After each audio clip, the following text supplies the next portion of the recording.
The call came from an anonymous number. I responded in my usual, getting ready to hang up tone for scammers. "Hello."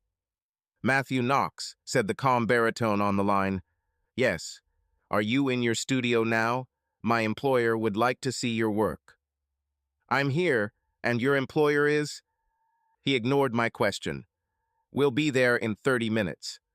Intrigued but a little worried, I hung up. Anyone who said, "my employer," and showed up shortly afterward was worth paying attention to. But there was something in his voice that worried me. Exactly half an hour later, I saw a beautiful blue Maserati pull up in front of my house. The driver, a young, energetic man about my age, got out and opened the passenger door for his companion, who looked a little older. Both were well dressed. The driver was in a formal, medium blue suit, matching the car, and his companion was in charcoal.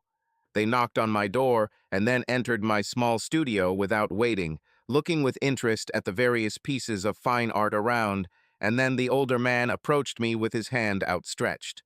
Up close, he radiated an aura of command. He looked to be about 40, slightly thicker in the waist than his companion, but still in the prime of his life. "Joe, this is my chief of staff, Bruno, also my cousin and closest living relative." "Matthew." I pointed to my small table and chairs, but he ignored it and walked straight to the piece I was working on, a detailed painting of a domestic scene on a plaster vase. I usually painted directly on the walls, but these small pieces were more portable and helped spread my name. "Fresco painting?" he asked. "Secco. The fresco is done when the plaster is wet. Secco when dry. It's not going to last forever, but it's in line with what people want." "Do you paint on dry plaster walls?" "Yes." "Can you paint landscapes, interior scenes, still lifes, nude?" "All of these." I pulled my portfolio from the shelves and showed him some photos of recent orders.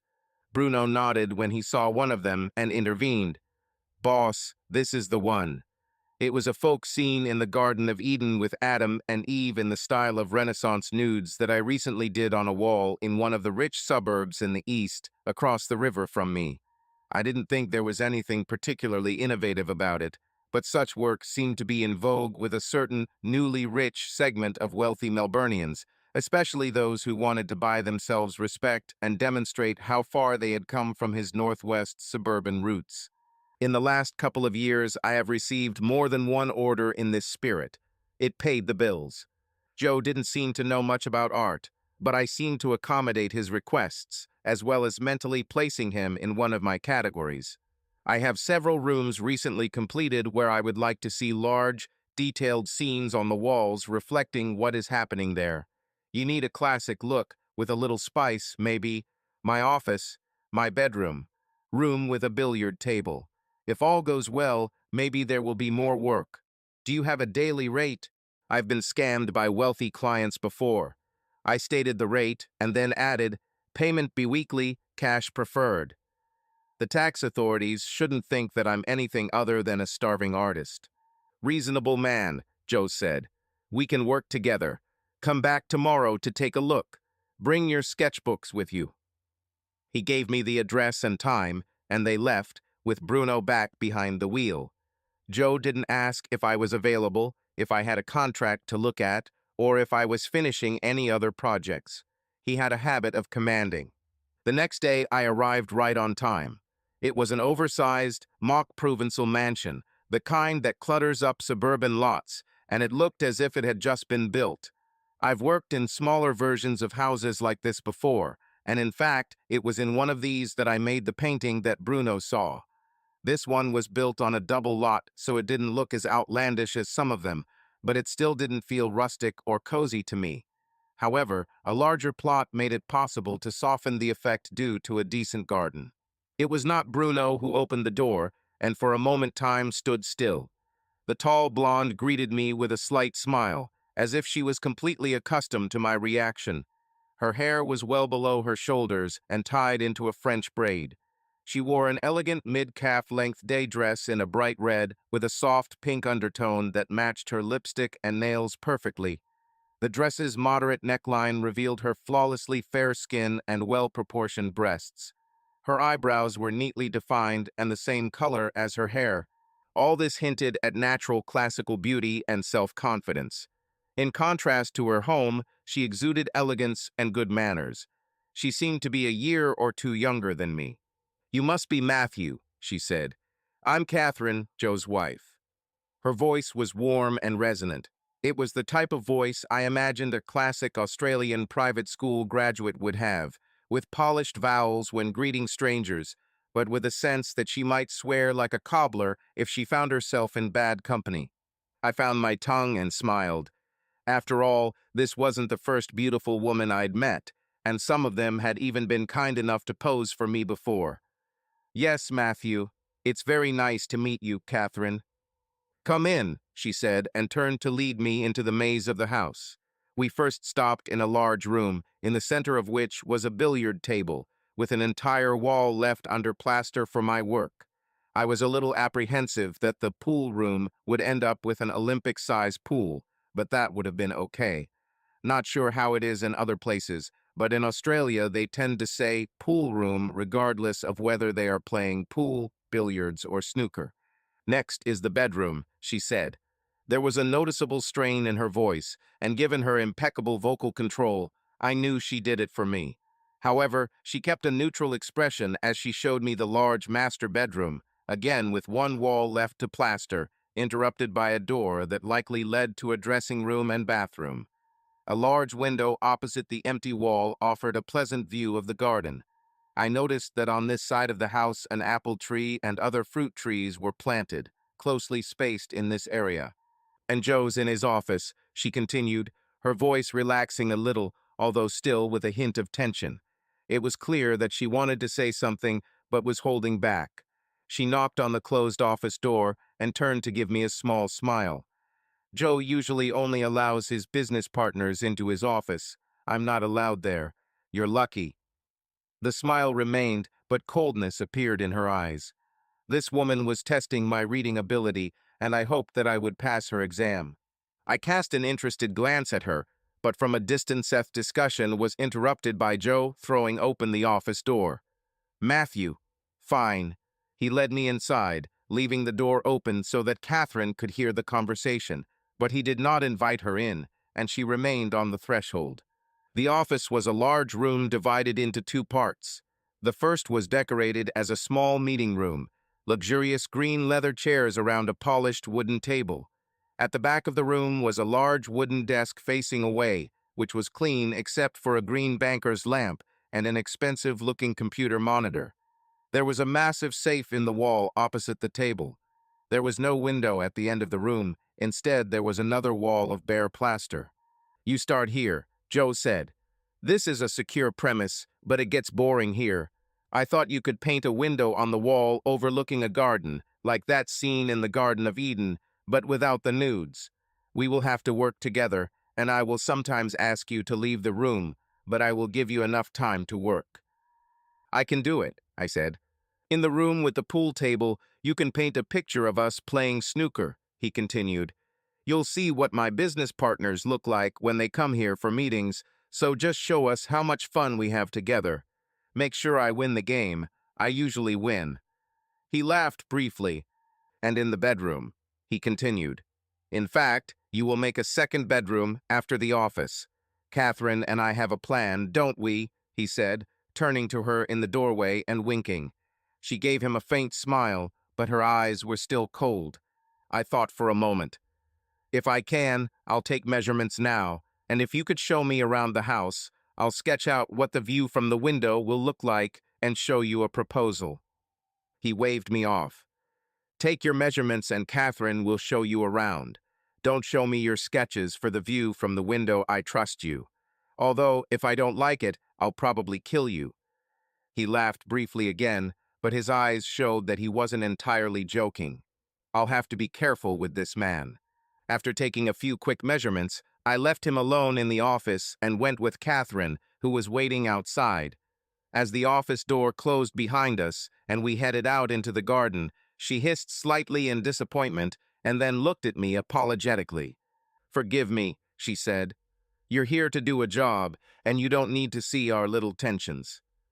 I smiled. It's none of my business. I work in other people's houses all the time. We all have imperfect relationships. Are you in a relationship, Matthew? No. Sounds perfect, she said with a slight laugh. We walked to the edge of the garden and then around the perimeter. I looked at different angles to see what kind of fantasy garden I could create in his office window. There was certainly a good opportunity here to reimagine the landscape without the neighboring houses closely surrounding it. I needed to establish a level of trust with Catherine, so I had conversations with her along the way. How long have you lived here, Catherine? No, we just moved. Joe had one of those expensive townhouses on the north side of town, but when things started going well, he wanted us to find our place in the world. She smirked weakly at those words. I actually grew up in a house like this in Sydney. Although the house was older, the garden was lovely and the neighbors were really good friends. You can't just buy yourself a place in a good area. We talked a little more while I made random sketches of the garden to keep the conversation going. It didn't take long before her barriers fell. She was clearly dying to open up to someone. Catherine met and fell in love with Joe during a European vacation and married him at a fairly young age. At the time, she was just starting out on her career and actually gave it up to join him in Melbourne. He was about 10 years older than her, and this caused a lot of family tension. I know I'm going overboard right now, she said, but I was a fool for getting married so young, and being stubborn, I cut myself off from my family and friends when they were trying to give me good advice. But it's okay. I made my bed myself, and I will lie in it. Before we went back inside, Catherine stopped me. Two things you need to know. First of all, don't cross Bruno or Joe's path in any way. Me and Bruno can barely stand each other, and he's such a guy.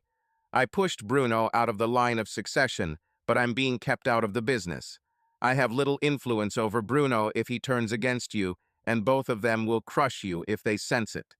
The worst thing is that Bruno is obsessed with me, and Joe refuses to see it. She paused. I understand, and that's a lot. Second, she tensed again, looking forward.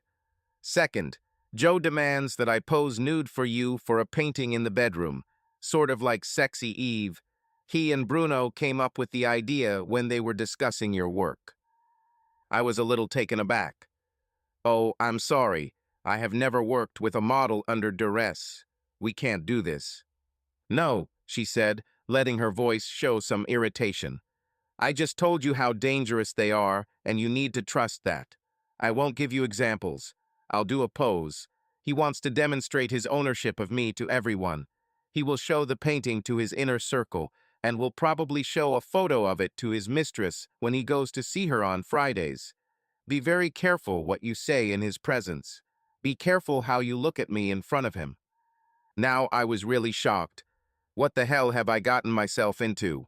Catherine did not come across as a helpless damsel in distress, but she consciously chose to tolerate a controlling relationship rather than challenge her husband, and any mistakes I made from that point on would clearly have the potential for bad consequences for both her and me. This order went downhill very quickly. I turned to her, ashamed. I chose my words carefully. Catherine, thank you for sharing this, and I am sorry for your situation. If I draw you, nude or not, I will respect you, no matter how others treat you. If there is anything I can do to help without making the situation worse, please let me know. If you want me to give up the job, tell me, and tell me directly if I behave awkwardly again. She relaxed a little and smiled. Don't leave, please. He'll just hire someone else. I'll tell them the whole story again, and then they'll run away screaming, and they'll think I'm the crazy woman from Q. But thanks for the offer. We went back inside, and I asked her to show me the view from other windows in the house, so that I could quickly sketch out perspectives that would allow me to get as accurate a picture as possible of the view from the office window. Then I went home with a lot on my mind. I spent a few days in my studio working on the sketches, and then returned the following week with the sketches, my paints, lime water, brushes, and other tools to begin work in the study. Joe moved his desk out of the room so I could have a workspace, but his computer was still at the conference table. He sat there while I began preparing the wall. It took several days as the work proceeded in stages, with the garden scene details likely to take the longest. I have a special technique for working in the presence of clients. I put on headphones not to listen to music, but to discourage people from talking to me. Over time, if I don't talk and they think I can't hear them, they start acting as if I'm not there and gradually relax. Only when people behave naturally can I truly capture the atmosphere of a place. This was the case with Joe for a week. A couple of times he asked me to leave the room, but then he just started leaving me alone. When Bruno or the others came to meetings, at first I felt that they were wary of my presence, but Joe convinced them to treat me like a piece of furniture, and after they looked over their shoulders a couple of times to see how the work was progressing, they began to mind their own business. This mainly concerned the illegal tobacco trade, vaping, racketeering, and protection, what you would expect. I didn't approve, but I've heard this before, working on similar orders. Business talk was mixed with the usual bragging, with a lot of jokes and retorts, although everyone was careful not to go too far with Joe or Bruno. There was one conversation where Bruno and Joe were alone and Bruno asked if Joe had heard anything else about that thing. Joe simply replied, "Not right now," and took Bruno out of the room to discuss it somewhere else. I stopped drawing for a second. They were not shy about discussing several crimes in my presence. What had suddenly become so sensitive? Whatever it was, the main thing was that I had not seen the worst of their deeds, and I stored it in my memory, adding it to Catherine's warnings. There was also something that made me chuckle quietly, although I couldn't immediately figure out how to use this information without putting myself in danger. I already mentioned the large safe on the wall.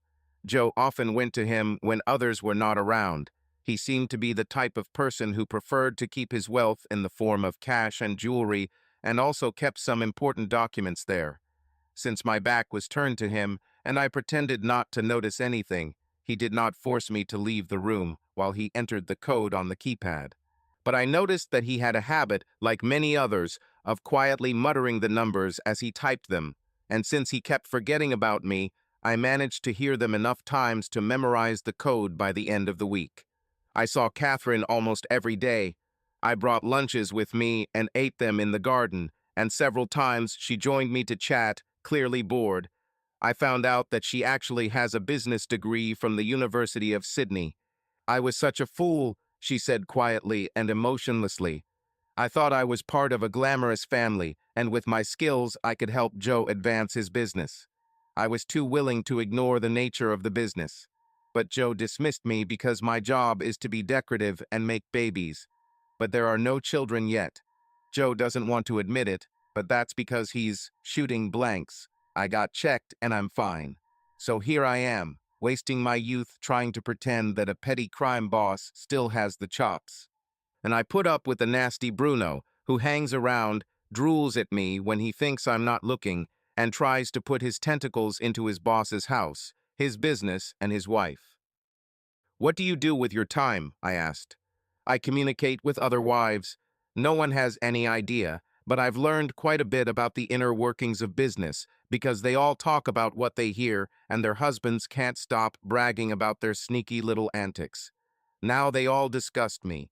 Sometimes Joe takes me abroad with him, but he keeps track of my passport or keeps it in his safe and controls the money. I also receive guests or go to social events with him, trying to look attractive and behave gracefully. On Friday nights, Bruno takes Joe to his mistress at the spa north of here, and then picks him up the next day or even Sunday and brings him back. And I stay here, trying not to get angry, dreaming of escaping and starting my life again." She fell silent then, apparently, deciding to continue her revelations. "Of course, I didn't do anything. I can't even start a romance. I'd be killed within a week." I suppressed a laugh. This was already invading territory where I could get into big trouble in a variety of ways. "I'm sorry to hear that," I said. "Thank you for your trust in telling me. I wish I could help." She laughed and quickly replied, "I bet you know your way around the landscape better than some, and I bet you don't shoot blanks." I smiled and stood up to go back to work. By Tuesday of the following week, the mural in the office was ready. It was a kind of Australian Eden. It depicted a view from a realistic window of a suburban garden that gradually faded into the Australian bush. Cockatoos were visible in nearby trees, and small dots in the distance hinted at eagles soaring closer to the mountains in the background. I was pretty proud of the job, and Joe agreed. He called Bruno and praised him for finding me for this job. He even invited Catherine into his office to look at it. She dutifully complimented me, but I could see that she wasn't particularly excited about her next job. After a couple of exchanges of pleasantries, Joe got back to business. "Bruno, give Matthew a week's bonus. We take care of our people. Matthew, take tomorrow off, and then come back here on Thursday to discuss the next mural." I collected my tools from the cabinet and took them home, contemplating how to approach the next task.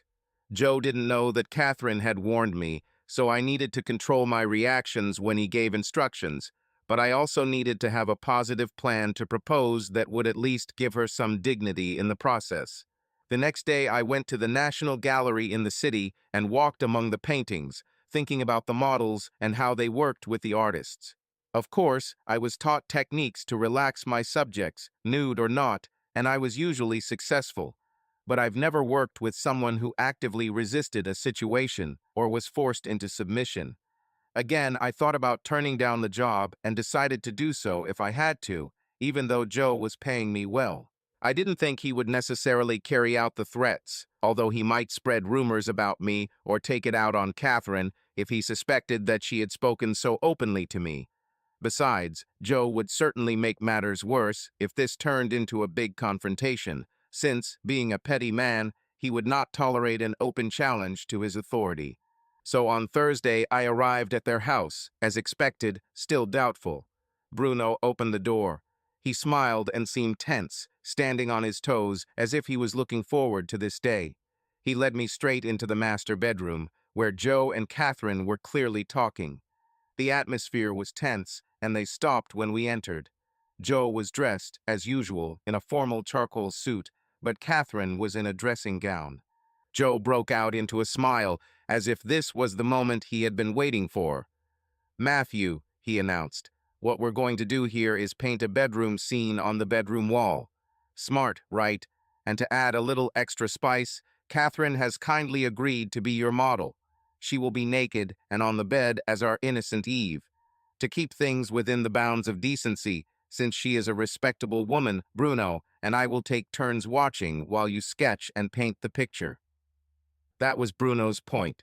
I tried not to react too much, but I looked at Catherine as Joe made his speech, and her eyes widened in shock when Bruno was mentioned.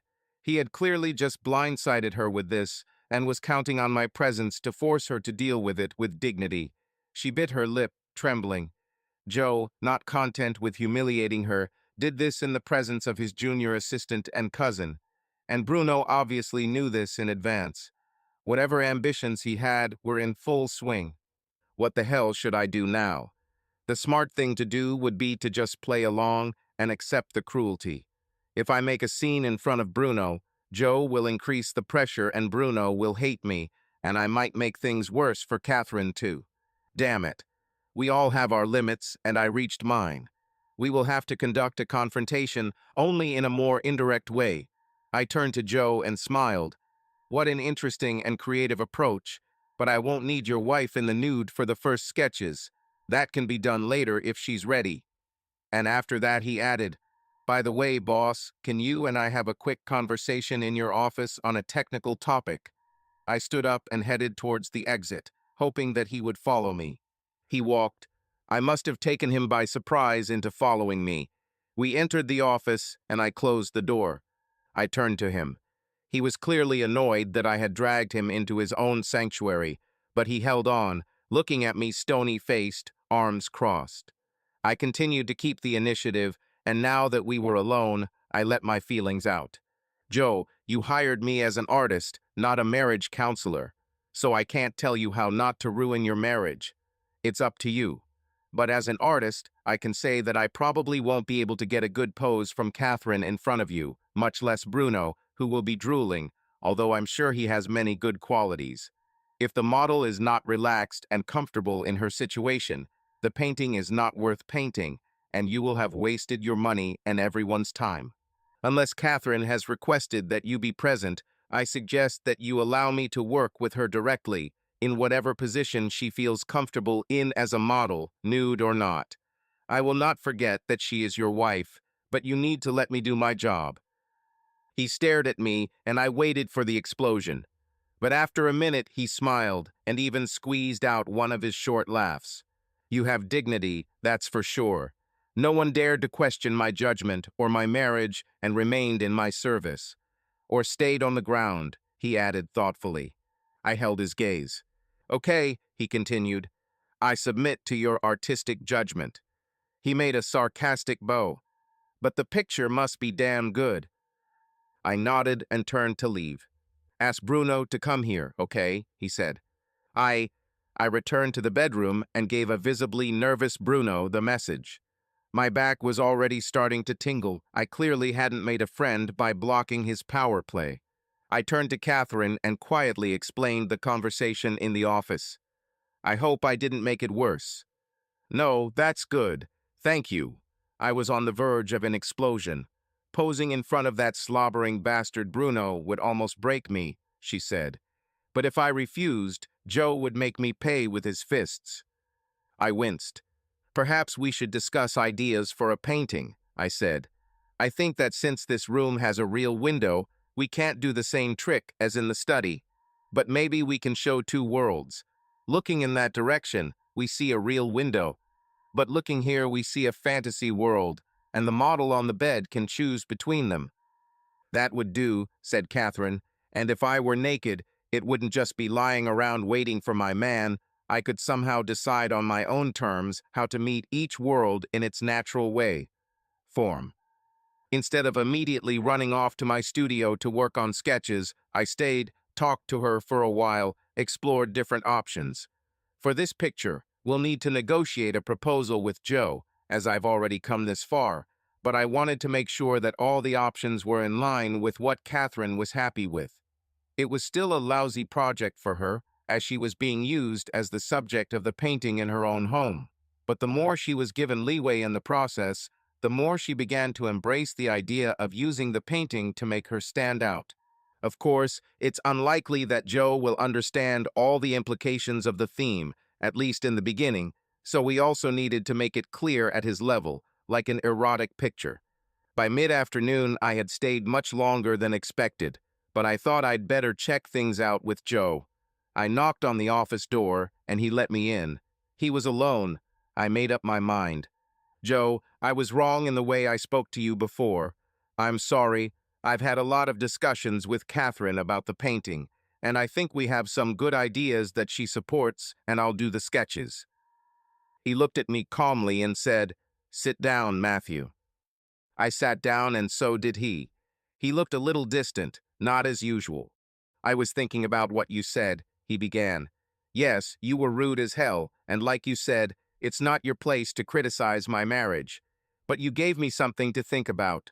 Your mention of Bruno shook me up. You were right. There's a fucking problem there. When I told him that he wouldn't be on duty watching his wife naked, I saw him almost lose his composure. To your boss. I sent it home to cool off, and I'll make changes here. I nodded. I doubted Bruno would give up on his attempts, but at least it would test whether Joe had a real willingness to respect his wife's needs and show her respect. I said goodbye. Perhaps I can live another day or two. I spent the next few working days sketching, gradually converging on a single idea that could be shown to Catherine and Joe. They met me together when I came with the sketches. Bruno was nowhere to be seen, although that probably didn't mean anything. I brought the sketches into their bedroom and laid them out on the bed. Catherine immediately approved, and after some hesitation Joe did too, and then, with a formal nod to me, he left. When do you want me to pose? Asked Catherine. And how should I prepare? In a few days, I replied. First, I'll ask about the structure of the painting, and then it will likely take several posing sessions. During your sessions, I will work with you to make sure you have enough morning hair to make it look believable as if you just woke up. I wouldn't want you to wear makeup, but you can leave an apple red tint on your fingernails and toenails." I hesitated and then decided to continue. After all, I'm a professional, right? I'd also prefer that you don't have too much waxing down there, but if it's too late to fix that, we can handle that. She laughed. "I'm glad you said. I just have an appointment for hair removal. No problem." I began my preparations, and she stayed to watch. "Bruno was busy all this time with unpleasant things that kept him away from home," she said quietly. "And Joe didn't go see his mistress last week. Instead, he took me to dinner and a musical. He seemed to realize that he needed to pay me a little more attention. Thank you for your help." I looked at her, nodded, and continued my work. There wasn't much more to say. By early next week, I was ready to pose. Joe was at home, working as usual in his office, but Bruno was again nowhere to be seen. Catherine was back in her robe, her hair in a loose bun. I asked her to untie the knot, lie down on the pillow, and spin around a little to make her hair look more tousled. Finally, I was satisfied with the image, and that very moment came. "Just sit down and take off your robe when you're ready," I said, turning my back to her. "Ready?" she replied almost instantly, and I turned around. Naked and looking at me from the bed, Catherine was every bit as stunning as I expected. She must have been in her early 30s, but she had the body of a healthy 25-year-old, evenly toned and beautifully sculpted like a statue. This was not meant to be a picture of an innocent girl, but of a woman rediscovering her strength and joy in life. I may be a professional, but I felt myself starting to get aroused, so I quickly got down to business. "Catherine, I'll just say this once. You look great, and if I can't make this picture look good with this material, it will be entirely my fault." She laughed. I approached her. "Do you mind if I adjust your arms and legs to help you pose? You can tell me to stop at any time." "This is fine." As we worked out the pose and theme together, she was willing to do a good job of executing the painting. It took some time, but I arranged it so that she looked as if she was in the process of getting out of bed, looking towards the window with a painted garden, an expression of rapturous joy on her face. She had one foot on the floor and the other on the bed, her legs slightly apart, although my angle of view didn't make the pose completely revealing.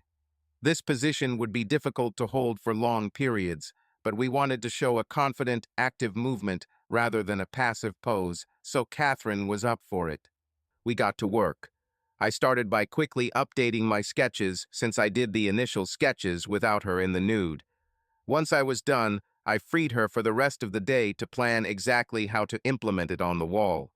It still took a while, and when I released her, she stood up and stretched in front of the window, her back to me, moaning slightly. She was no less gorgeous from behind, with beautiful curves and toned buttocks over long legs and a flawless back. As if she sensed that I was watching, she leaned down to touch her toes several times, giving me a teasing look. Then she turned to face me and began to do several jumping jacks, stopping and bursting into laughter when she saw my eyes bulging out of their sockets.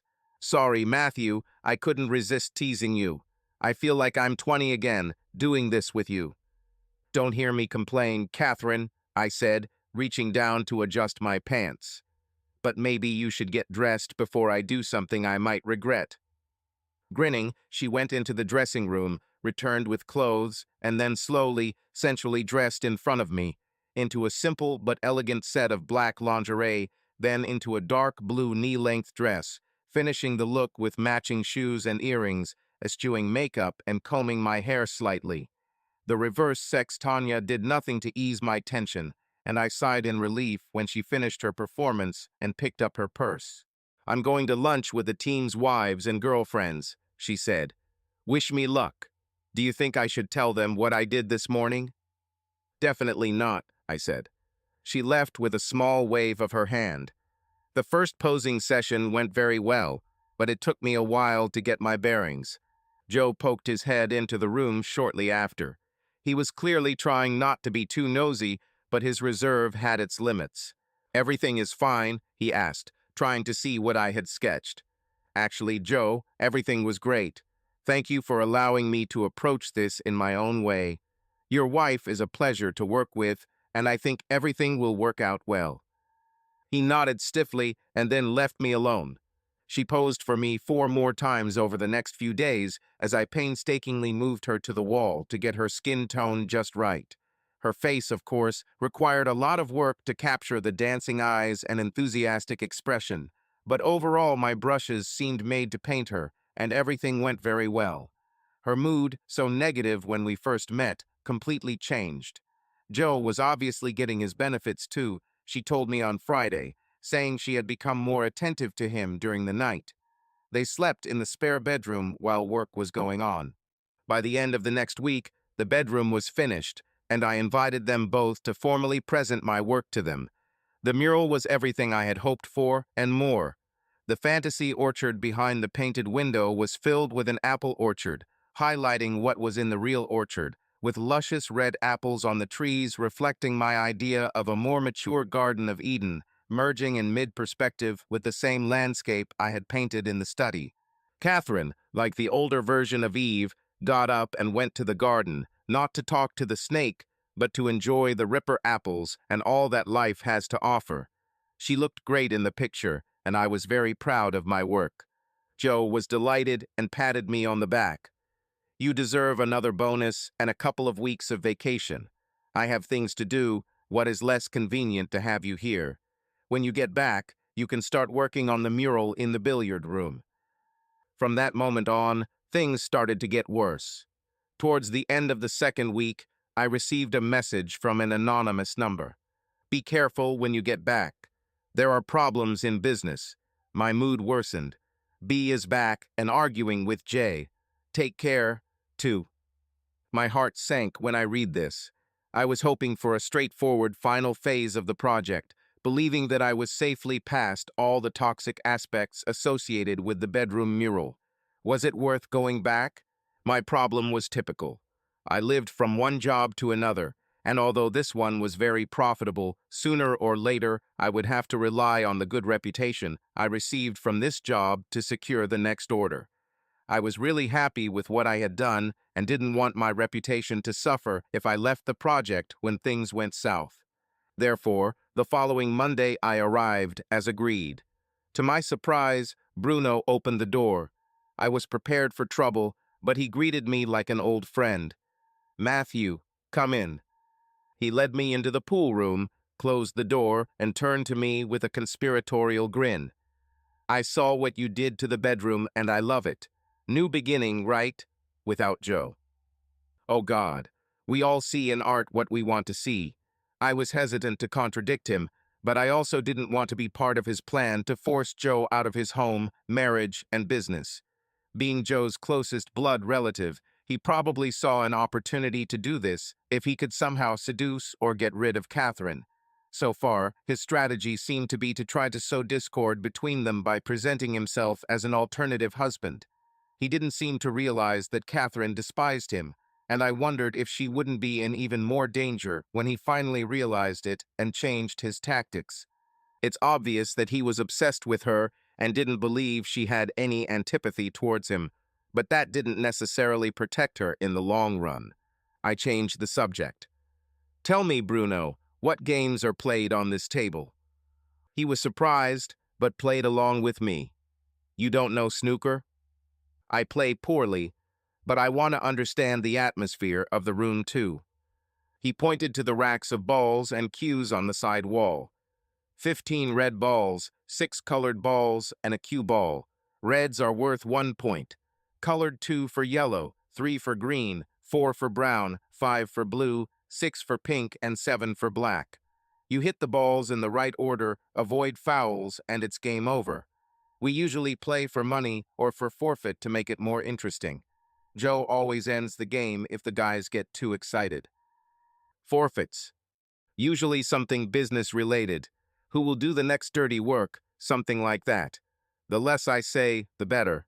Joe doesn't allow women here, except for Catherine, who doesn't play with us, unfortunately. I nodded. I got a picture. "Thank you, Bruno. I'll do the sketches. It's a big wall, so the work will take some time." I spent the whole day in the billiard room. I set up the snooker balls, brushed up on the rules, and played an imaginary game against myself, looking at different angles and perspectives across the table. I was fascinated by the different geometries that could be achieved through subtle changes in the position of the balls, and had fun imagining the different ways in which stories could be told using the balls. If you know the code, the possibilities are endless, I muttered to myself thoughtfully. I heard Bruno and Joe talking and arguing occasionally in the office, but I didn't see Catherine until mid-afternoon. She smiled at me as she entered the room, although her mood seemed a little depressed. "Hi, Matthew. I'm sorry I didn't see you earlier. I was at social events all day. It's a way to get out of the house and gather information about the business, but it's not my favorite leisure activity." "What do you do with the information you collect?" I asked, showing curiosity. "Absolutely nothing at the moment. They haven't yet realized that I could run this company better than them. But maybe one day." She looked at what I was doing with the table, playing with ideas, combinations, and permutations. "You are as insightful as always." "Let's play," she said. "I need to practice a little. I don't usually play here, but I was a master at the university." She definitely didn't need to practice to beat me, and she proved it in 3 games in a row. By the 3rd game, although under her guidance, I at least began to understand the rhythm and tactics of the game a little better and began to get more ideas for the picture. "Bruno told me that they usually play for money or forfeit," I said. She frowned at the mention of Bruno's name and walked over to close the door behind her. "I don't know how he ended up back in the house," she said quietly, "but I think it's because Joe really needs his help running the business. Meanwhile, he's back to his ways, drooling all over me and making innuendos. I know he got a good look at the fresco in the bedroom. He probably goes home and jerks off to her photo." She continued, "Money and forfeits? Yes, a little money, but you don't want to know about forfeits. Mostly petty crimes, but sometimes there are other things that they try to hide from me. At least they are hesitant to include anything that concerns me in the forfeits. Bruno is not the only one who makes ambiguous remarks. But in a sense, this is all part of their constant competition for business and hierarchy. It probably won't surprise you to know that Joe is the best male snooker player in this house, but Bruno is already starting to outstrip him." I smiled at her subtle inclusion of the word "among men" in her comment. I could well believe that she could outplay any of them. I started to have an idea for a painting, but I didn't dare voice it until I had thought it through thoroughly. I changed the topic again to something more dangerous. "I appreciate the message received. I'm more worried about you than myself. Let me know if I can help." She seemed about to brush off my remark, but she bit back what she was going to say, looked at me directly, and nodded. "Actually, Matthew, if you could do most of your work and sketches here in the house rather than in your studio, that would be a comfort to me." She almost chose a different word instead of comfort, but I could see that she was also running through different scenarios in her head for how the week might unfold. With that, she smiled again and left the room, and I returned to my sketches and thoughts until it was time to go home. I didn't see Joe, but I heard him and Bruno still talking in the office when I left. The week moved slowly but steadily. By Wednesday, I had 2 concepts for the mural and began sketching them. Joe came in a couple of times, and I showed him the one that was the most advanced. I didn't show him the second concept, which was still in a fragile stage of development, but he was quite happy with the basic idea. He patted me on the back and left me to do my work. It seemed that Bruno and he were somehow working out their business differences, whatever they were, and I heard less and less of them arguing from the office. I also overheard a strange conversation while walking past the room when the door was ajar. "Okay, boss, I'm going by your request to keep Aunt Pinky out of the way, but she's starting to get nervous. Do you want to stretch out your Friday night fun all weekend to make up for the last few you spent here? I'm sure she misses you, or at least what you have." Joe let out his harsh laugh. "Certainly. Arrange it." What was Bruno up to? I was thinking. If I told Catherine about this, I would definitely interfere in the affairs of her family. On the other hand, hiding it from her was also inconsistent with my offer to help her. In the end, I decided to challenge her to a game of snooker with an additional bet. Whoever wins gets to ask the other person a question. She did not give in. She knew that she could get the truth out of me anyway. But she still agreed to the game. The door was closed, and after she trashed me again, as usual, she looked at me and said, "Spit it out." I think I overheard Bruno trying to persuade Joe to spend the entire weekend with his mistress this weekend. Anger flashed in her eyes, and then she became thoughtful. I wonder if Bruno made some kind of deal with her. Joe tells Bruno to pay her bills, cover her house and car rental, and it would be a disaster for her if Joe left her. She knows what she's doing. This bitch is as guilty of this as everyone else. Have you ever met her? She laughed bitterly. I shouldn't know it exists. Officially, Joe is visiting his poor old aunt in the village. She supposedly has dementia and is afraid of strangers, so Joe won't take me with her. Her face became stern. Unofficially, I know where she lives, what she drives, and the approximate value of her house, the documents for which, I suspect, Joe keeps in a safe. She is 10 years older than me, thin as a pole, with bright pink hair. God knows what Joe saw in her. If I were interested in women, I doubt I would have given her a second glance. Maybe she's good in bed, I suggested, teasing gently. I'll tell you one thing, she won't be better than me in bed. But perhaps she is better at flattery than I am. By Friday, Bruno and Joe were clearly inseparable again, and laughter could be heard from the office. Joe smiled when I saw him. They had clearly settled all their affairs, and Bruno was in complete control of the situation. So it was with Joe's renewed commitment to his marriage. Catherine was clearly tense, although I could see that in the presence of others she tried to act as if nothing was happening. Now I was working right on the wall in the billiard room. I still had a choice between the two options, but most of the elements were the same, so I could leave the final decision to a later stage of the project. Catherine was the only one who showed interest in the design details, and she quickly realized that I had two options ready. She carefully studied the second, alternative option. This was the first angle from the point of view of a player about to make a shot during the end stage of the frame, when the red balls have already been cleared from the table and the rest must be potted in order. Even if it works, it will be a foul, she said, looking at me with a raised eyebrow. I looked into her eyes. Yes, if only the rules still applied. Whenever the rules. Oh, she fell silent, staring at me. I underestimate you all the time, Matthew. So are they. But the difference is that I'm learning. She stayed for a while, lost in thought, and then spoke decisively. I want you to leave at the usual time today. Wait nearby for my message, then return to the side door. Park on another street. Can you do this for me? I nodded. I waited nervously in a nearby bar, changing from my regular work clothes to street clothes.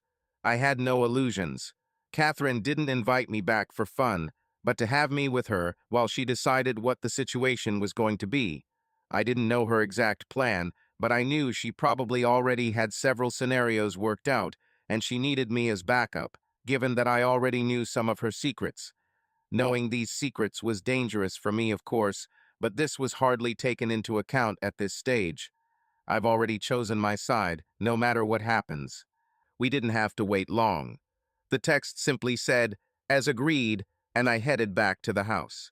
She was seething with anger when she let me in. I should be used to it by now, but I hate those bastards, she said. 3 weeks ago, I would have sworn that Joe and I were back on the right track.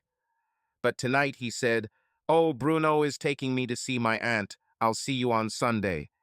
Like I'm still going to swallow this. How long does it take to get there? I asked. About an hour and a half from here. 3 hours there and back. I nodded, and after a minute of thinking, I dictated some numbers to her.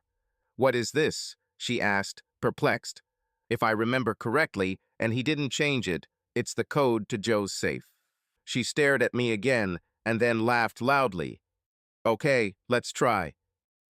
We went into the office. Joe put away his papers with his usual care and apparently felt confident enough to leave the door open, given the quality of the safe. I walked up to the safe, studied its location, entered the code, and pressed the open button. The safe opened. There were two large shelves inside. On the bottom shelf were valuables, mostly jewelry boxes, but there were even a few gold bars, as well as stacks of greasy banknotes. Joe was a lot richer than I realized, but I guess I was also looking at all the working capital of his business. At the top were papers organized into several piles. I noticed passports, a stack of notebooks, and several folders with well-protected documents. Presumably, these were property documents and the like. There was a small black case at the top right. I looked to Catherine for permission, then carefully removed it and handed it to her for inspection. She opened it and found a pistol and some ammunition. She winced and handed it back to me so I could put it back. Catherine's eyes sparkled. "Matthew, this will significantly change the situation in our favor." She suddenly rushed forward, grabbed me in a bear hug, and kissed me on the lips. We stood there, swaying, and I must admit that I enjoyed this unexpected kiss. Hours, I thought. Hours? I could get used to it, but perhaps by morning I would no longer be alive. Catherine released me and got to work. So, let's assume we have at least 2 hours from now. Bruno might stay all weekend, but I'm betting he'll come back here and try to seduce me while Joe is busy. I nodded. Bruno was really stupid enough to think he still had a chance with her. Catherine ran to get a pair of silk gloves into her bedroom and put me in charge of the camera. We methodically walked through and photographed everything in the safe. There was indeed a large cash balance and a number of deeds to houses, including the main house and the one in which Joe's mistress lived. There were also passports and a copy of Joe's will. The notebooks contained a lot of information about the business. It was not very clear to me, but Catherine seemed confident that she would figure it out without difficulty. We didn't touch the gun again, except for Catherine to carefully wipe down the case, since we both handled it without gloves. I taught Catherine the code until she memorized it, then she closed the safe, and we finished with 30 minutes to spare. "Let's go to the spare bedroom," she muttered. Inside, she kissed me again, and we hugged each other for a few minutes. I felt like she was actively thinking about something. "Okay," she said when we parted. "Now comes the slightly risky part. I think we'd better leave the gun alone. Violence is the last refuge of the incompetent," as the man said. "But take a knife in the kitchen just in case you need something. I want you to wait here quietly while I do the usual. Angry wife left home while husband goes to see his mistress, things like watching a murder TV show and imagining him starring. If I scream, please come out and do what you can if you are ready for it. But if something goes wrong, I want you to know that it's my fault, and if I survive, I will put flowers on your grave." I chuckled darkly. "Let's try to avoid such an outcome." We are prepared. My position in the spare bedroom would allow me to hear everything that was happening in most of the public areas of the house.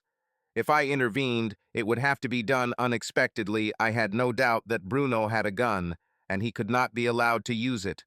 I was restless and felt very tense. A little after 9 in the evening, I heard the front door open. I wondered if Catherine was asked if she was comfortable with Bruno having his own key, but I suspected he wasn't.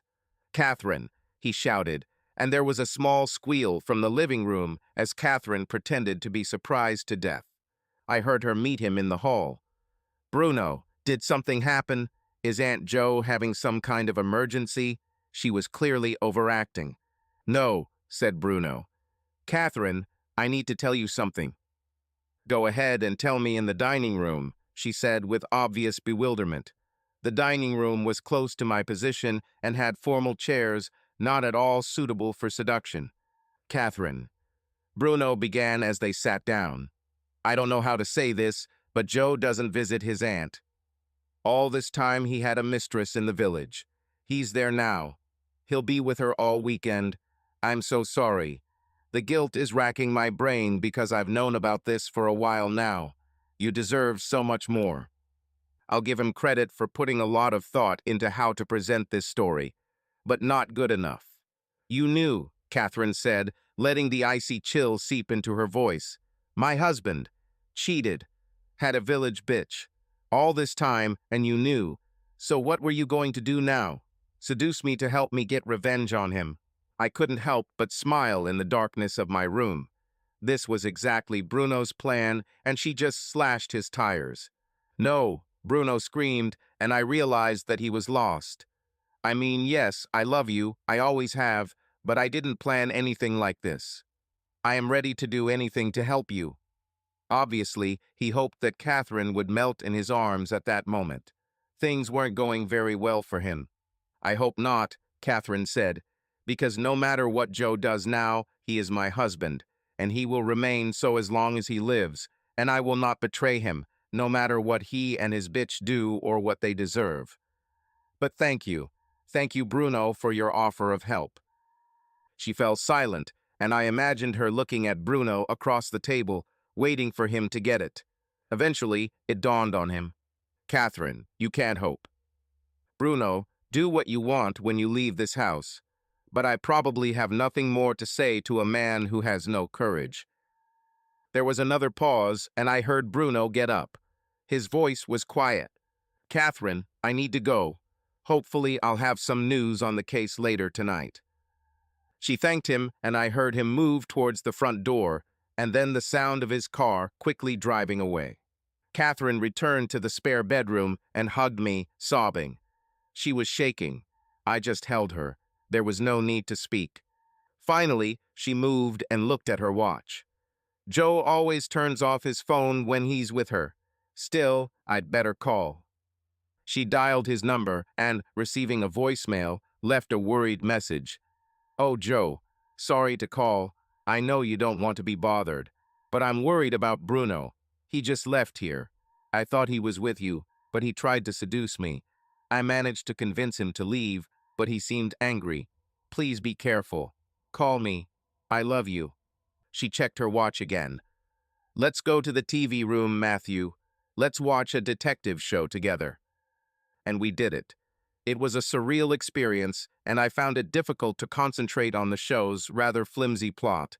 About half an hour later, Catherine stood up and turned off the TV.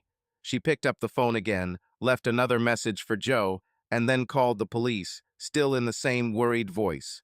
I think my husband is in danger. I think his cousin is coming after him with a gun. She gave more details about the situation, including the address where Joe was, and then hung up with a sob, promising that she would be informed of any news. We waited again. Matthew, Catherine said after a while, I think you better go home. We may not hear anything until morning, and it will be very difficult to explain your presence here if someone comes in. I can't tell you how grateful I am for your help, but don't contact me unless it's an emergency. I was concerned, but agreed. She hugged me tightly again, and we said goodnight to each other. I went home, but didn't sleep. She was taking a huge risk, and the news in the morning might not be good. The news was, of course, in the morning. In fact, they were all over radio and television. A man was shot dead by a police tactical unit shortly after he allegedly committed a double murder in a rural area. Media reported that police received a tip from the concerned spouse of one of the victims, who was a relative of the alleged killer. The second victim was an adult, a woman who apparently was not related to him. No names have yet been released, but police said the suspect and male victim were known to them, and they were looking into links to organized crime. I left Catherine alone as she asked, but I was in emotional turmoil. Her behavior last night had been conspiratorial, needy, and tender at the same time. It was obvious that she was electrified by the gravity of the situation, and I didn't know what to expect next. I thought that, most likely, she would gently move away from me as long as she was confident in my silence. I was certainly not foolish enough to think that she had fallen in love with me, and I suspected that she would also be going through a period of genuine grief for her errant husband. You can always hold both rage and sadness in your heart at the same time. However, I knew that she would not mourn Bruno or Joe's mistress. So on Saturday, I did almost nothing. I tidied up my small studio, went to the store for coffee and a light lunch, and followed the news that appeared. By Sunday, the name of the dead woman had been released, but the names of Joe and Bruno had still not been released. The media was rife with speculation that it was a crime of passion, although they focused on Joe's mistress and her alleged role in the love triangle. Apparently, the police were selectively leaking information, as they likely already had messages on Joe's phone by this time. I didn't know what to do on Monday because Joe and Bruno's identities weren't publicly known, and it wasn't clear that I should know about it. But early in the morning, I received an anonymous message. Come as usual. Be surprised as necessary. A risky message, but I understood why it was sent. When I arrived on Monday morning, there were several police cars parked in front of the house, but fortunately there were no media present, suggesting that the information had not yet leaked. However, I was confident that, given how rarely the police showed up in this upscale area, it wouldn't be long before people started putting two and two together. I walked up to the front door as usual, but this time it was not Catherine who opened the door, but an older woman, about 60 years old. She was also blonde, although she allowed her hair to naturally turn gray. She looked slim and well-groomed and looked at me carefully. When she spoke, there was no doubt who she was. "You must be Matthew," she said in a warm, cultured voice. "My daughter told me about you. You are in her circle of trust. God knows how this circle has gotten smaller lately. I'm Barbara, arrived yesterday from Sydney." "Nice to meet you, Barbara," I replied, "although it's a pity that this happens under such circumstances." She laughed quietly, mockingly. "I don't regret it." She quickly looked over her shoulder and whispered to me, "Not here. Wait." She went back inside and headed towards the cafeteria, where Catherine and the police officers appeared to be talking. "Coffee?" she asked and took the orders.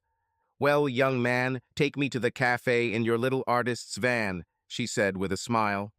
"There's a pretty decent coffee machine in the kitchen, but apparently the respected police officers here only require coffee from a coffee shop." "Welcome to Melbourne, Barbara. There are some decent places nearby." As soon as we drove off, she spoke. "Those two were toxic, and I'm glad they're gone. So far, the police aren't too upset either, although of course they'll have to investigate, and there's also a dead woman. I don't want to know how it was done, but if you somehow helped get rid of these two, you're on my list of good people, and I even forgive you for drawing my daughter naked on the bedroom wall." I breathed a sigh of relief and smiled. Well, fine. I had no idea that her mother would see this work. I thought that the limit of my mortal danger was my husband and cousin. But for the record, neither Catherine nor I touched any of the three who died. "I would be very disappointed if you had to do that," she replied. "I raised her with great taste." We ordered coffee. While we waited, Barbara asked me about my life. I wasn't sure why she was asking so many questions, but it seemed like Catherine spoke well of me. Barbara explained that, after a long period of estrangement, she had been urgently called from Sydney the day before, and Catherine had told her that she trusted only Barbara and me as her assistants. Catherine's problem with bringing me in to help this week was that I didn't have a plausible role as her assistant without arousing suspicion that a murder had occurred, when it was only natural that Catherine would call her mother. On the way back, Barbara checked to see what I knew about the events in case the police wanted to talk to me.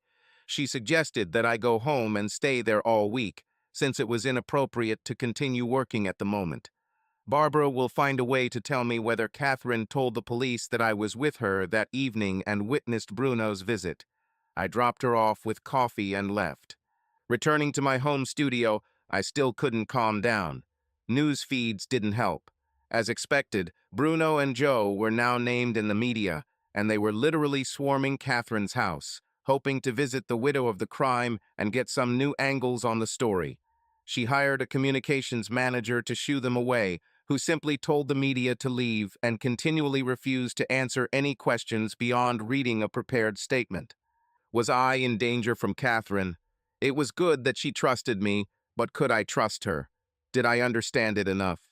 On Tuesday, I decided to return to my usual way of dealing with difficult situations: painting.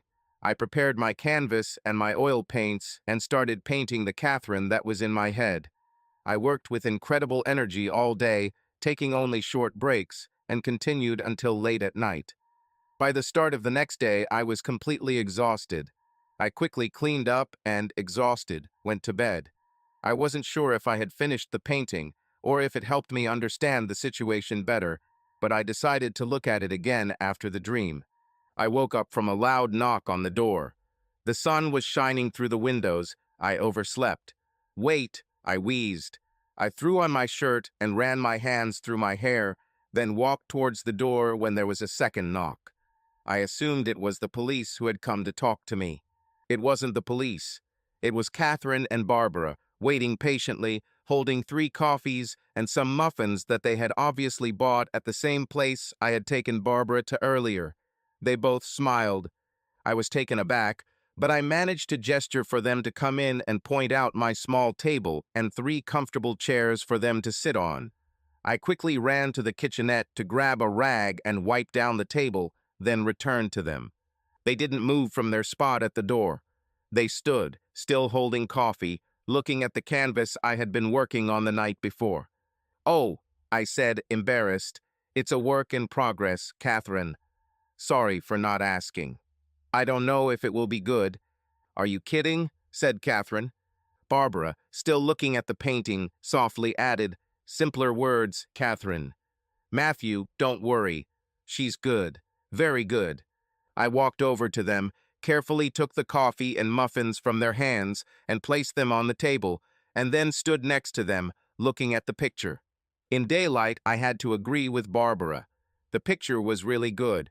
It was a head and shoulders portrait of Catherine, painted in short, sharp strokes that I had been working on over and over again throughout the day. It didn't show a joyful look out the window like my mural in the house. Instead, it was a woman on the move. Her face was hard, full of strength. Her blue eyes were focused, her red lips were slightly parted, and she looked like she was breathing heavily. Her cheeks were flushed, and her blonde hair was flowing back, as if she were running a race for her life, but confident that she would win. I painted this portrait from memory, using memories of her features, but looking at the real Catherine standing next to me, I saw that I was exactly in the image. We stood there for another minute, and then Barbara broke the silence. "Matthew, will you let me buy this painting from you? Even though this painting doesn't show my daughter naked like your other work, I would love to hang it in my home.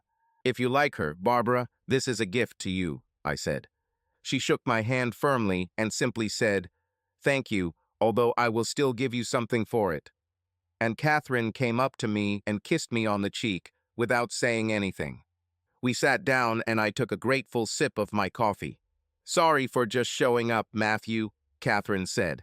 "I was going crazy in the house, and we managed to sneak out while the media wasn't there and the police left." "How are things with the police?" I asked. "Not bad, I think. They're still investigating, and it will be a few more days before they release the bodies for burial. But they seem to have decided that Bruno killed Joe out of jealousy that Joe had my devotion, and then killed his mistress because she was a witness. The tactical team arrived immediately after he did so." I nodded. "Do you think they'll want to talk to me?" "I doubt it, and I didn't mention you. But I need to figure out how to deal with the organized crime department. They're staying away for now because I'm a grieving widow, but they'll probably try to use this opportunity to open up the business. I'll empty the safe. It's too dangerous to keep things in the house if they come with a search warrant. Mum is taking one of the cars to Sydney tomorrow, and will use it to move some things that won't make it through security at the airport. Then she'll be back for Joe's funeral when I can bury him." "Who will bury Bruno and Joe's mistress?" "I don't know, and I don't want to know." Her face became hard. She continued, "As for business, I think it's best to turn it into something respectable, like an event security company. I will leave those guys who are ready to lower their salaries and become honest people and get rid of the rest. If I can't change their evil ways, at least I can stop encouraging them." We talked some more and also agreed that if nothing else happened, I would return next week to continue the pool room mural. Catherine wanted the project to be completed despite all the chaos, and she insisted that I use the alternative design I showed her. She was quite persistent about this, even after I gave her a questioning look. There was a certain danger in this image. I worked on the mural for the next week while events unfolded around me. I knew that Catherine was sorting out the business affairs, interviewing members of Joe's team, communicating with lawyers about Joe's estate, and arranging Joe's funeral early next week. She asked me not to come to the funeral itself, although she would probably have been pleased if I had been there. She and her mother attended and then held a low-key memorial party for the remaining family members.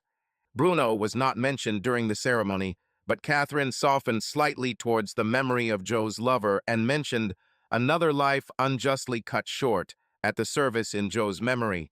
It was a small gesture, but it meant something. Catherine explained to me that although she had conflicting feelings, she still wanted to try to ensure that the mistress was given a little more dignity in death than Bruno. She also sent an anonymous donation to help cover the woman's funeral expenses. She didn't mention the woman's name. I had to read this in the newspapers. In fact, I'll name it here. Her name was Laura. She had a family who loved her, and she did everything she could to survive. I chose my side and understood Catherine's anger, but I could at least do this. A week after the funeral, I finished my work. Barbara came home again, and I packed all my equipment. Catherine was polite to me and very open, but of course she was extremely busy, and I tried not to disturb her unless she wanted to chat. I went into the office to say goodbye, assuming it was the last time. Catherine was on the phone, but motioned for me to wait. So I walked over to my window mural, looking out at the painted landscape and thinking about everything that had happened since Joe and Bruno showed up at my door. As far as orders go, this was an unusual case, and I doubt I would ever take a job again where my employers were killed in the process. But I was proud of the work I did. Catherine ended the call, walked over, and put her hands on my shoulders, looking into my eyes. "Matthew, there is so much I want to talk to you about, but now is not the time. I've been caught up in all this and need to clear my head a little. Could you be patient and wait for me for a while? I promise that I will keep my promises. It may take a few months, but it will happen." I smiled. "Certainly." She hesitated, as if struggling with an internal conflict, then hugged me tightly and long. "If you get impatient, come to me, and at least I can give you more of these," she whispered in my ear. 6 months later, an engraved card from Catherine arrived in the mail. I was invited to the grand unveiling of Murals in Residence with a request to certify for drinks, dinner, and dessert, and to dress semi-formally. Intrigued, I agreed. Did she throw an entire social event dedicated to my murals? I've had a lot of work over the past 6 months, including unexpected commissions for luxury residences in Sydney, for which I traveled there for several intense and exhausting weeks. They all paid well, and in each case I was asked to come up with something a little unexpected and reflective of the personality of the homeowners. In general, I tried not to take too many risks, but I now felt comfortable with the bolder themes and used them as needed. But I did not think that I had acquired any special fame worthy of attention. And indeed, when I arrived on time, there were no other cars on the street. However, the house was brightly lit, with fairy lights illuminating the main path to the entrance, and I knocked on the door with some curiosity. The door was opened by Catherine, dressed in a red evening dress, vaguely reminiscent of the one in which I met her for the first time. "Matthew," she said, and leaned in to hug me before kissing me on the lips. "Exactly on time. Looks like I came before everyone else." She pulled away and said with a smile, "There is no one else. Let's go to the office for a drink and then move on to the main course." 2 glasses of champagne were waiting for us in the office. She placed a love seat in front of the mural, and we sat and looked at it together as she began to talk. She told me everything that had happened in the last 6 months. The business transition was very successful, and she now had a thriving security and events company, with most of Joe's original employees moving with her and retraining as needed. I had to get rid of some dead weight early on, of course, and a few others just couldn't stay on the straight and narrow. But other than that, I couldn't be more pleased, and what's more, the anti-crime leaves me alone. After our drink, she led me into her bedroom, which also had a love seat with a small table facing the second fresco. She excused herself for a minute and returned with a perfectly cooked chicken mignon with roasted vegetables, paired with an Australian Riesling. We sat next to each other, her leg touching mine, and ate for a while in silence, full of warmth. When we finished eating, she leaned back, pressed herself against me, and began to talk. I don't know if you understand how important this moment with the mural was and your role in it. You took a lot of risks with Joe and Bruno and turned this picture from an act of control into something else. I replied, if you hadn't taken it upon yourself, things could have ended very differently. And I have to say, you are a fantastic model. If you weren't a rich businesswoman, I would beg you to sit for more pictures like this. She smiled. Who said I won't pose for you again? She stood up, moved the table to the side, ignoring my offer to help, then came back and stood in front of me, her back to me. The clasp, please, Matthew, and you can touch it. I raised my hand and gently pulled the clasp of her dress down, exposing her smooth back. She was wearing a red bra that matched her dress. I slowly slid the dress off her shoulders and down to the floor, revealing red lace panties and black thigh-high stockings. She was still wearing her red stilettos. She looked at me over her shoulder. Now it's your turn, Matthew. I stood up, unclasped her bra, and removed it, placing it on the bed, then kissed each of her vertebrae, reaching forward to lightly caress her breasts and stomach as I moved down. She trembled with pleasure. When my lips reached her panties, I gently pulled them down her hips to her ankles, carefully lifting each leg to remove them. I placed them and the dress on the bed next to my bra. Her stockings and shoes remained in place. She suddenly turned to face me. I was still fully dressed, and she tugged on my tie to pull me to my feet. Piece by piece, she undressed me, starting with the jacket, then the tie, shoes and socks, shirt and trousers. Finally, she slowly removed my underwear. Finally, I see you, she whispered. If I were an artist and you a model, we would have reached this point a long time ago. She stood up, wrapped her arms around me, and kissed me on the lips. Our tongues touched, and we began to gently caress each other. Then she let go to move towards the door and looked over her shoulder with a smile. Now we'll go to the pool room for dessert. I followed her perfect ass down the hallway like I was in a dream. Again, in the billiard room, there was a love seat facing the fresco with a small table in front of it. She apologized again and returned a minute later with elegant crystal bowls of dark, homemade chocolate mousse, lightly sprinkled with fresh raspberries and cream. We sat side by side in our naked glory, slowly feeding each other dessert. When her bowl was almost empty, she took a spoon and spread some chocolate mousse on each breast, tilting my head so I could breastfeed her.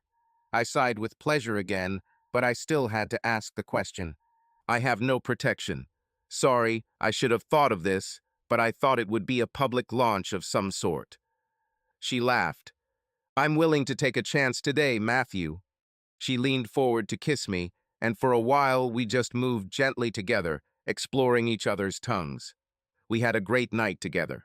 After spending some time in each other's arms, she began to talk again.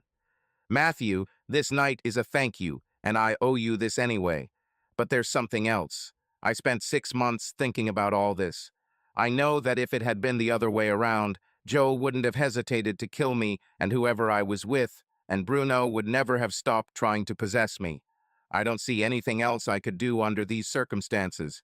I'm very, very sorry that Laura was killed because I now understand that women usually have little power in such matters. But I can't honestly say that I regret acting to preserve my life and happiness, even if the consequences were so profound. She paused and pulled back to look me in the face. However, Matthew, I cannot continue here and ignore the blood on the floor. I'm going to sell the business and sell this house. I'll go back to Sydney and start again. I know it costs a lot, but I was wondering if you could consider coming with me. I looked at her for a long minute, thinking about all this. Then I kissed her and whispered, yes. She looked shocked. I was sure you would say no, or demand your share of the business, or complain that I was a used woman. I only demand the right to draw you again. Everything else you give me is an undeserved gift." She hugged me again for a long time and then laughed quietly. "What's so funny?" I asked. "I just thought, I don't want to cover up the murals. At least we can leave this art and this truth on the walls. If they can understand the whole story, let them try, and I want to respect your efforts too. But I'd be curious to see the real estate agent's reaction when they show this bedroom." "Maybe I could draw some fig leaves," I suggested. "No, leave it as it is," she giggled. "It is what it is. And maybe I'll come and visit with my flabby breasts and wrinkles in 50 years and ask them if they'd like to update the mural. I plan to draw you many more times before this, Catherine. You can tell the real estate agent that my paintings of you will be famous and only a fool would paint over the very first one." She laughed softly again, and we lost ourselves in each other again. Subscribe to our channel so that your love doesn't cheat on you, and go ahead and listen to the next story, because this story is nothing compared to the next one. If you're under 18, don't even think click to the next one.